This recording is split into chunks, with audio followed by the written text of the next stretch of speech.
Hello viewers, இது உங்கள் அறுசுவை அப்டேட்.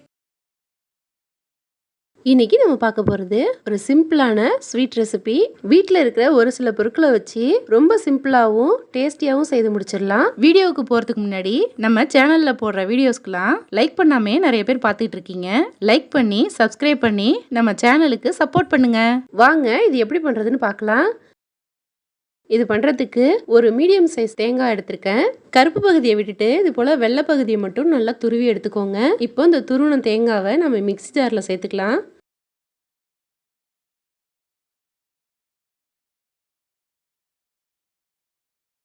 சேர்த்துட்டு கொஞ்சமாக தண்ணி சேர்த்து இதை நல்லா நைஸாக அரைச்சிக்கணும்.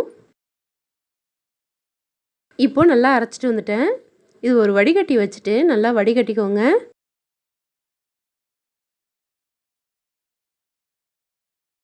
இது போல் அமுத்தி விட்டு பாலெல்லாம் பிழிஞ்சுக்கணும்.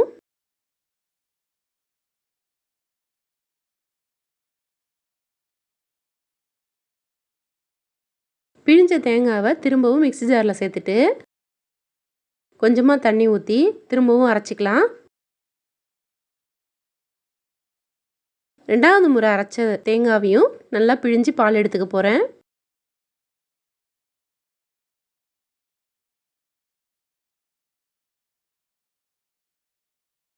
பாலை வேற ஒரு பாத்திரத்துக்கு மாற்றிட்டு இந்த பாத்திரத்தில் நான் 3/4 கப்பு அரிசி மாவு எடுத்திருக்கேன். அதை இந்த பாத்திரத்தில் சேர்த்துக்கிறேன். வீட்டில் அரைச்ச மாவு இல்லை கடையில் அரைச்ச மாவு எதுவாக இருந்தாலும் பரவாயில்ல, பச்சரிசி மாவாக எடுத்துக்கோங்க. சேர்த்துட்டு அதே கப்பில் 2 கப்பு பால் சேர்த்துக்கோங்க.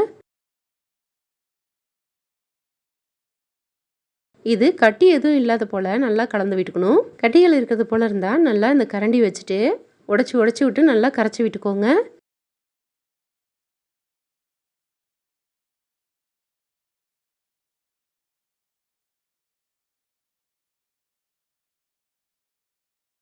இப்போ பாருங்கள், நல்லா கலந்து விட்டுட்டேன்.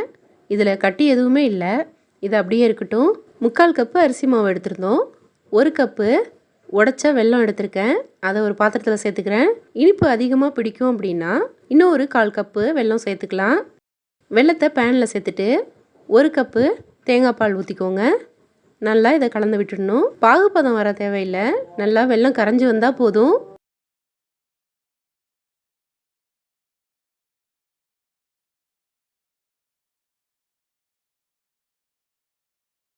இப்போது வெல்லம் நல்லா கரைஞ்சி வந்துருச்சு. நம்ம கலந்து வச்சுருந்த அரிசி மாவு தேங்காய் பால் கூட இதை வடிகட்டிட்டு சேர்த்துக்கணும். இதில் தூசி மண் இருக்கிறதுக்கு வாய்ப்பு இருக்குது, அதனால நல்லா வடிகட்டிட்டு சேர்த்துக்கோங்க. வெல்லத்தை சேர்த்துட்டு நல்லா ஒரு முறை கலந்து விட்டுக்கலாம்.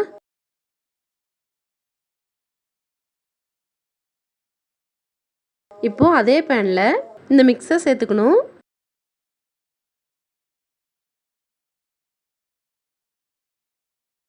2 சிட்டிகை அளவு உப்பு சேர்த்துக்கோங்க. சேர்த்துட்டு நல்லா இதை கலந்து விட்டுறணும். ஸ்டவ்வை மிதமான சூட்டில் வச்சுட்டு நல்லா இதை கலந்து விட்டுட்டே இருக்கணும். ஒரு 10 நிமிஷத்துலேயே நமக்கு கெட்டியாக ஆரம்பிச்சிடும். அது வரைக்கும் நம்ம கைவிடாமல் இதை கலந்து விட்டுட்டே இருக்கணும். நம்ம இதை செய்யும் போது அடிகனமான பாத்திரமா எடுத்துக்கோங்க.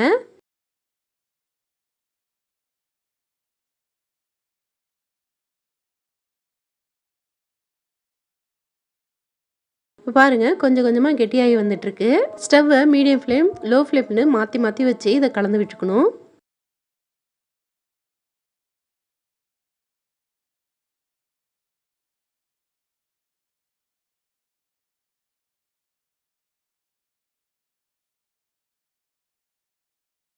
இப்போ பாருங்கள், ஓரளவு கெட்டியாகி வந்துருச்சு. இது கூட 2 ஸ்பூன் நெய் ஊற்றிக்கிறேன். வாசனைக்கு கொஞ்சமாக ஏலக்காய் தூள் சேர்த்துக்கோங்க. நெய் அதிகமாக சேர்க்க தேவையில்லை. சேர்த்துட்டு நல்லா இதை கலந்து விட்டுடுங்க. இது இன்னும் ஒரு 5 நிமிஷத்துலேயே எண்ணெய் பிரிஞ்சு வர ஆரம்பிச்சிடும். பேனில் ஒட்டாமல் வரும், அது வரைக்கும் இதை கலந்து விட்டுக்கணும். இந்த ஹல்வா நம்ம அரிசி மாவில் செய்தது போலவே இருக்காது, ரொம்ப டேஸ்ட்டாக இருக்கும். நம்ம வெல்லம் தேங்காய் பால் சேர்த்து செய்திருக்கிறதுனால கமகமன்னு வாசனையோடு இருக்கும்.